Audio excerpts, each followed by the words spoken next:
సాధారణంగా ఒక్కో నాయకుడికి గ్రౌండ్ ఒక్కోలా పరిచయం అవుతుంది. జగన్ లాంటి కొందరికి స్కాముల ద్వారా రాజకీయాలతో పరిచయాలు ఏర్పడుతూ ఉంటాయి. ఆయన కెరీర్ మొదలైందే క్విడ్ ప్రోకోతో. బడా బాబులకు పనులు చేసి పెట్టి వారి ద్వారా ఎలాంటి లబ్ధి పొందాలి అన్నదే జగన్ మైండ్ సెట్ లో ఎక్కువగా తిరుగుతూ ఉంటుందంటారు. ఆయనకు నిజమైన కార్యకర్త అంటే ఎవరు, వారి బాగోగులేంటి, వారి సమస్యలేంటి అన్న విషయమే తెలీదు. తాను అధికారంలోకి వచ్చినా కూడా అదే నిర్లక్ష్యం.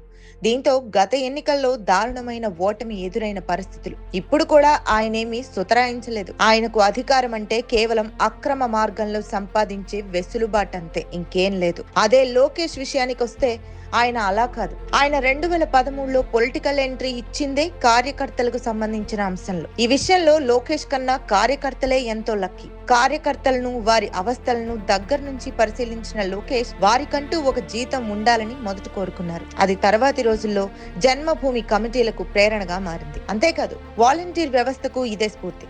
కనీసం వారికి బీమా సౌకర్యం ఉండాలని కోరుకున్నారు ఆయన. దీన్ని వర్కౌట్ చేయగలిగారు. పార్టీ క్యాడర్ కి లైఫ్ ఇన్సూరెన్స్ చేసిన తొలి పార్టీ తెలుగుదేశం అయితే అందుకు కారకుడు లోకేష్. లోకేష్ ఎప్పుడు ఫోన్ లో చూసేదేంటో తెలిస్తే షాక్ అయిపోతాం. జగన్ అదే ఫోన్ లో పబ్జీ గేమ్స్ ఆడుతుంటే లోకేష్ మాత్రం ఏ కార్యకర్తల నుంచి ఎలాంటి సందేశం వచ్చిందో చూస్తూ ఉంటారు. ఎవరైనా కార్యకర్తకు బాగోలేకపోయినా, వారి కుటుంబ సభ్యుల్లో ఎవరైనా ఆసుపత్రి పాలైనా మంచి చెడ్డలు చూడడంలో లోకేష్ ముందుంటారు. ఎన్ని పనులున్నా పక్కన పెట్టి ఫస్ట్ ఆ పని చేయమని తన మనుషులను పురమాయిస్తూ ఉంటారు. లోకేష్ నోటి నుంచి తరచూ వచ్చే మాట నేనున్నా, నేను చూసుకుంటా, నువ్వేం భయపడకు. ఈ మాటలను నమ్మి ఎందరో వారి వారి ఆశలను తిరిగి పునరుజ్జీవం చేసుకున్నారంటే అతిశయోక్తి కాదు.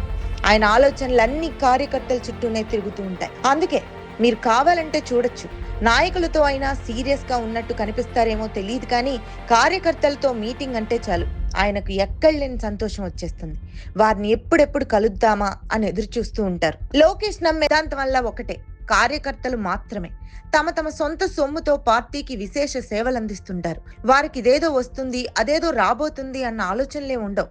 వారి ఆలోచనల్లా ఒక్కటే, పేదోడి బతుకు బాగుండాలి, తన అక్కన పక్కన ఉన్నవారు చల్లగా ఉండాలి. అందుకే వారు ఎంత దూరంలో పార్టీ కార్యక్రమం ఉంటే సొంత తిండి ఖర్చు, పెట్రోల్ ఖర్చు పెట్టుకుని వస్తుంటారు. తన యువగళం కూడా అలాగే హిట్ అయిందని లోకేష్ కి బాగా తెలుసు. అందుకే వారంటే ఆయనకు తెగని అనుబంధం, అంతులేని అభిమానం. అంతేకాదు, తన కార్యకర్తలను కలుసుకుంటే తోబుట్టువులను కలుసుకున్నంత సంబరంగా ఫీల్ అవుతారు. అసలు ఇలాంటి వారి సమస్యలు తీర్చడానికి డైరెక్ట్ క్యాష్ బెనిఫిట్ స్కీమ్స్ తీసుకొచ్చింది తొలుత లోకేషే. కానీ దాన్ని కూడా తమ ఘనతే అని గప్పాలు కొట్టుకుంటుంటారు అవతల పార్టీ ప్రముఖులు.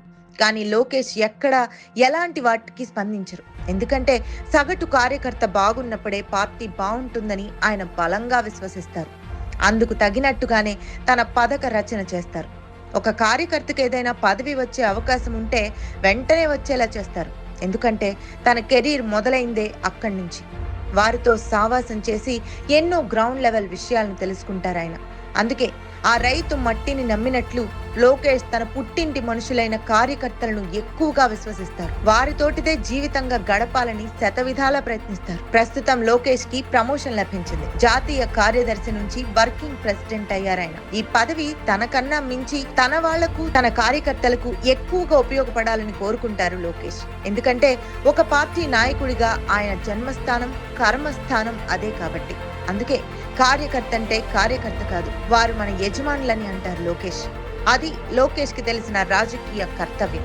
కాబట్టి ప్రతి కార్యకర్త ఆయనకొచ్చిన ఈ నూతన పదవి లాభంపై ఆయన కన్నా మించి సంతోషిస్తున్నారు. ఒక్క మాటలో చెప్పాలంటే పులకించిపోతున్నారనే చెప్పాలి.